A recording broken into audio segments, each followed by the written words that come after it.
I wanted to show you guys like an easier way to harvest bananas, at least from my opinion. I think it's easier. So traditionally you'll see, like if you look up a video about harvesting bananas, you'll see that they'll cut the plant. They'll cut the rack and they'll cut the plant, they'll cut everything, they'll take the rack in, they'll hang up the rack. And that's pretty essential if you have a very big banana plant. There's some banana plants that they're so tall, like these banana racks will just be way up in the air. But there's a lot of like smaller varieties, and this is one of them. So like I can touch this. This is about like shoulder height. So the racks, they're like within reach. Like you can reach them out. You can reach out to them with your hand. And these are very big racks. So if you go to cut them all, the bananas ripen a lot faster. Instead, if you just take a few at a time, which is what I'm going to do. And basically, if you get them when they're very ripe, like see this one in here, like it just falls right out. So it'll just fall right out, but the issue is that when that happens, I'm trying to focus this, when that happens, the tip breaks, and then you know the tip will get kind of nasty. So I try to get them before they get this soft. They're easiest to harvest when they're like this, and especially when there's no other bananas on top, because you could just pop them off. So let me set this, kind of like a two-handed job. Let me set this down somewhere where you guys can see it.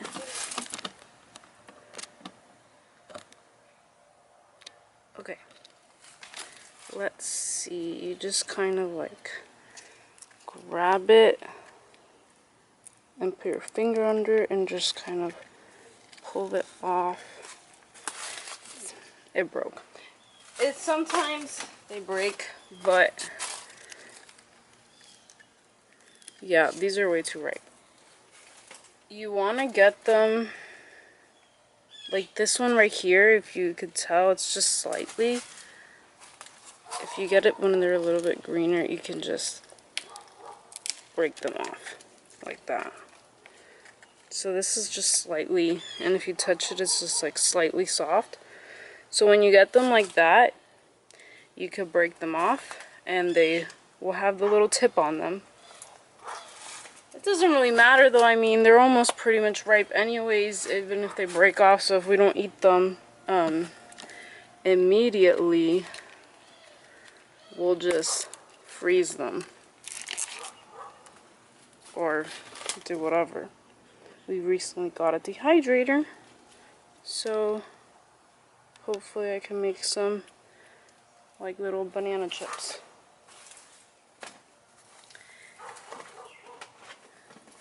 You can use a scissors when it's like something like this. You could just cut them off if that's easier for you.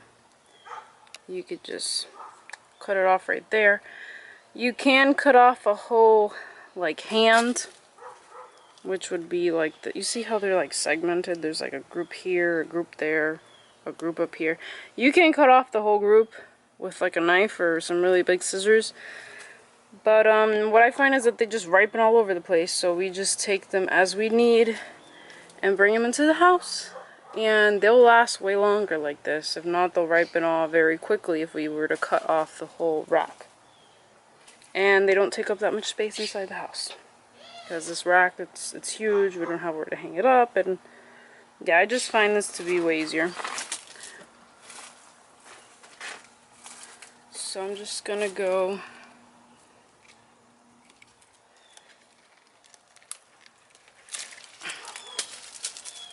see.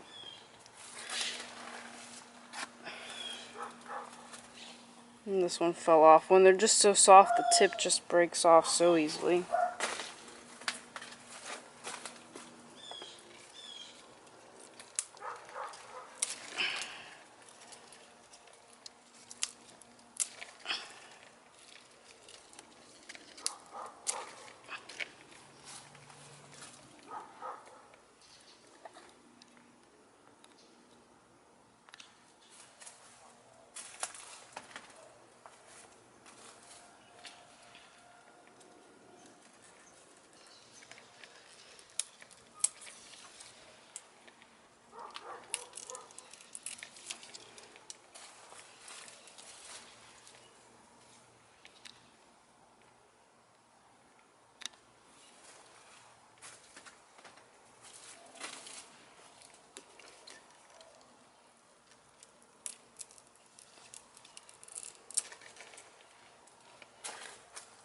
sometimes they split, and they'll pretty much be bad when that happens, but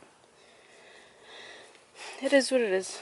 A lot of times things just go bad. A lot of times fruit go bad.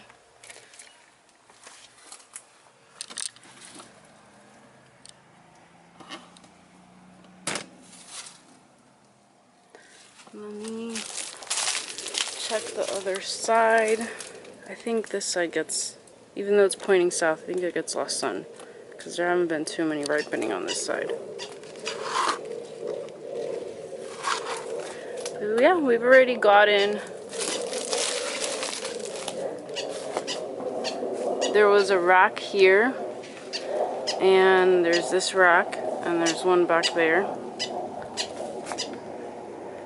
And we already got the whole rack, and there you can see where the old banana stem was. Another thing that I want to mention is that,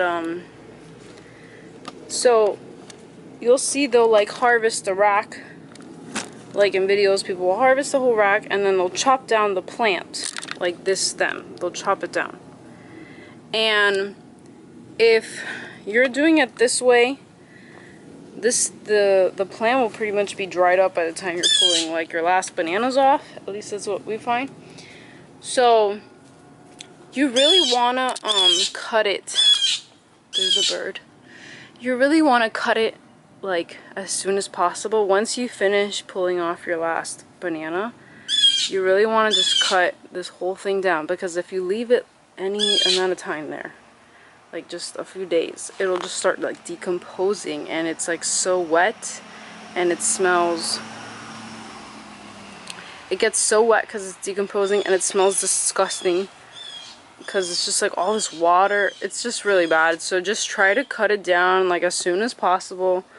What I like to do is that we'll finish pulling it off the banana, and then we'll have like this long stem, and then I'll just like cut this and like just cut it into chunks, like there and there, and then I'll cut it like a saw, and I'll cut a couple chunks until I get all the way down. I don't just cut the whole thing down. And then we'll just throw it like in here. We'll just throw it in there, and it all decomposes, and it feeds the bananas. So yes, this is much simpler for us than taking out the whole rack. And this is what we got of bananas. If you do get them pretty green, like this, a lot of times they'll be releasing sap from here, and they'll get just sticky. So just be careful where you put them, because they will release some sap. And these bananas don't ripen like yellow. This is still a little bit green, but these are ready. Like, this is good to eat. If I let them ripen anymore, they'll just become really, really mushy. And not just like the good, very ripe kind of mushy, they'll be bad. So, yeah. I hope this was helpful. Bananas are so abundant, and we just planted a bunch more. Thanks for watching.